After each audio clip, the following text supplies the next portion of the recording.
మీరు కూడా ప్రస్తావించారు ప్రత్యేక హోదాకు సంబంధించి మేము ఒక్క ప్రత్యేక హోదా విషయంలో మాత్రమే డిఫైన్ అయ్యాము, విభేదించి ప్రత్యేక హోదా కోసమే మేము ఎన్డీఏ నుంచి బయటకు వచ్చామన్నారు. స్టిల్ ఇప్పటికీ అదే అంశం మీద నిలబడి ఉంది భారతీయ జనతా పార్టీ కావచ్చు, కేంద్రంలోని ఎన్డీఏ ప్రభుత్వం కావచ్చు. ఎప్పటికీ ప్రత్యేక హోదా ఇస్తామని ఎక్కడ స్పష్టమైనటువంటి ప్రకటన లేదు. కానీ ఏ ఉద్దేశంతో మళ్ళీ మీరు భారతీయ జనతా పార్టీతో కలిశారు?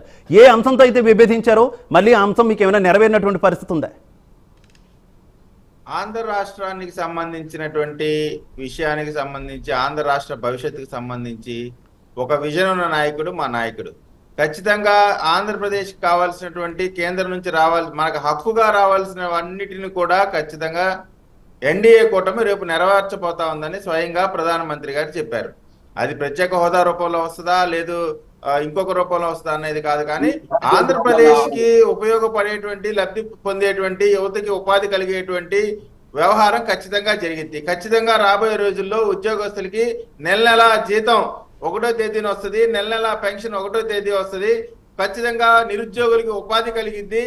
4,000 రూపాయలు అవ్వాతాతలకి ఇంటికి వెళ్ళి పెన్షన్ ఇవ్వబోతా ఉన్నాం. సిలిండర్లు ఉచితంగా ఇవ్వబోతా ఉన్నాం. ఆంధ్రప్రదేశ్ కి సంబంధించిన ప్రతి కార్యక్రమం కూడా కేంద్రం నుంచి ఏం తీసుకొస్తారు కిరణ్ గారు? గతంలో మీరు విభేదించారు కదా, విభేదించినవన్నీ తీసుకొస్తారా? ఆ హామీ భారతీయ జనతా పార్టీ మీకు ఇచ్చిందా అలయన్స్ లో కలిసినప్పుడు? ఖచ్చితంగా ఆంధ్ర రాష్ట్ర భవిష్యత్తు కోసం ఏ అయితే కావాలో అవన్నీ కూడా హక్కుగా తెచ్చుకోవాల్సినవన్నీ తెచ్చుకుంటాం. అది కూటమి బయట ఉండి పోరాటం చేశాము, రాలేదు. ఖచ్చితంగా ఇప్పుడు కూటమిలోకి వెళ్ళి కేంద్రాన్ని ఒప్పించి మెప్పించి సాధించేటువంటి బాధ్యత చంద్రబాబు నాయుడు గారు తీసుకుంటా ఉన్నారు. మీరు చూశారు, నేను చంద్రబాబు నాయుడు గారు స్పష్టంగా చెప్పారు, ఏ పార్టీ ఉన్నా కేంద్రాన్ని మెప్పించడం తప్పితే దేంట్లో ఒప్పించడం అయితే ఆంధ్రప్రదేశ్ లో కనిపించట్లేదండి కిరణ్ గారు. మేము ఏ రోజు కూడా కేంద్రాన్ని మెడలు వంచి మేము తీసుకొస్తామని తప్పుడు వాగ్దానాలు ఇవ్వలేదు. దానికోసం స్పష్టంగా ప్రజల కోసం ప్రజల ముందు పోరాటం చేశాం. అదే జగన్మోహన్ డిఫరెన్స్ చూడండి. ప్రతిపక్షంలో ఉన్నప్పుడు జగన్మోహన్ రెడ్డి గారు కేంద్రం మెడలు ఉంచుతానని అధికారంలో రాగానే ప్రధాని మోడీ గారి కాళ్ల మీద పట్టినటువంటి వాస్తవ వీడియోని మనందరం చూసాం. ఒక్కసారన్నా జగన్మోహన్ రెడ్డి గారు ముఖ్యమంత్రిగా ప్రత్యేక హోదా కావాలని, కానీ అసలు అంతెందుకండి, జగదీష్ గారు క్లియర్ గా చెప్పారు, రైల్వే జోన్ ఇస్తానరా బాబు అంటే కనీసం స్థలాన్ని కూడా ఇవ్వలేటువంటి దౌర్భాగ్యమైనటువంటి ఈ ప్రభుత్వం గురించి ఎంత మాట్లాడుకున్నా తక్కువే. ఈ ప్రభుత్వానికి విజన్ లేదు. ఈ ప్రభుత్వానికి కనీసం ప్రజలకి ఇప్పుడు డీబీటీ ద్వారా డబ్బులు పంపించామంటున్నారు. మరి డీబీటీ ద్వారా డబ్బులు పంపించుంటే ఒక్కొక్క వ్యక్తి పైన 5 లక్షల రూపాయల అప్పు ఈ రోజు ఎందుకుంది? ఆ అప్పు ఎవరి బాధ్యత? అది చెప్పాలి కదా. ఒక నిమిషం చిన్నప్పరెడ్డి గారు వస్తా, మీ దగ్గరకు వచ్చినప్పుడు మీరు చెప్తారు కానీ. చిన్నప్పరెడ్డి గారు మీ దగ్గరకు వచ్చినప్పుడు మీరు చెప్తారు కానీ, ప్లీజ్ క్రాస్ టాక్ వద్దు. మీ దగ్గరకు వచ్చినప్పుడు చెప్తారు కానీ చిన్నప్పరెడ్డి గారు మీ దగ్గరకు వచ్చినప్పుడు మీరు చెప్తారు కానీ. వాస్తవాలని వినేటువంటి ఓపిక వైఎస్ఆర్ కాంగ్రెస్ పార్టీకి ఎప్పుడు ఉండదు.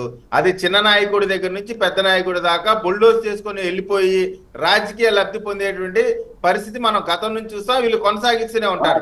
ఇక్కడ ఆంధ్రప్రదేశ్ కి సంబంధించి నేను అడిగిన స్పష్టంగా ఒకటి అడుగుతా ఉన్నాను. 5 సంవత్సరాలు ఒక చిన్న గాయానికి ఒక దళిత యువకుడు 5 సంవత్సరాలు జైల్లో ఉండటం ఏంటి? అవినాష్ రెడ్డి గారు హత్య కేసులో ముద్దాయి అయినటువంటి అవినాష్ రెడ్డి గారు ఒక్కరోజు కూడా జైలు ముఖం చూడపోవటం ఏంటి? అందుకనే వీళ్ళు నేరస్తులు అంటంలో పవన్ కళ్యాణ్ గారు ఎటువంటి సెషబిలిటీ లేకుండా క్లియర్ గా చెప్పేశారు. వీరు రేపొద్దున అధికారంలోకి వచ్చినా కేవలం వారి స్వప్రయోజనాల కోసం, సొంత కేసుల కోసం మాత్రమే పనిచేస్తారు తప్ప ఆంధ్ర రాష్ట్ర భవిష్యత్తు కోసం, ఆంధ్ర రాష్ట్ర ప్రజల కోసం పని చేయరు అని స్పష్టత పవన్ కళ్యాణ్ గారు ఇచ్చారు. దీనితోనే వీరి బండారం బయటపడింది. ఆంధ్రప్రదేశ్ లో ఎన్డీఏ కూటమి వీడియోలో దొరికారు. ఓటుకు నోటుకు వయసు దొంగ ఎందుకు బయట తిరుగుతున్నాడు చంద్రబాబు నాయుడు గారు? 12 కేసుల్లో ముద్దాయికున్నటువంటి మీ ముఖ్యమంత్రి కంటే దొంగలు ఎవరున్నారు చెప్పండి?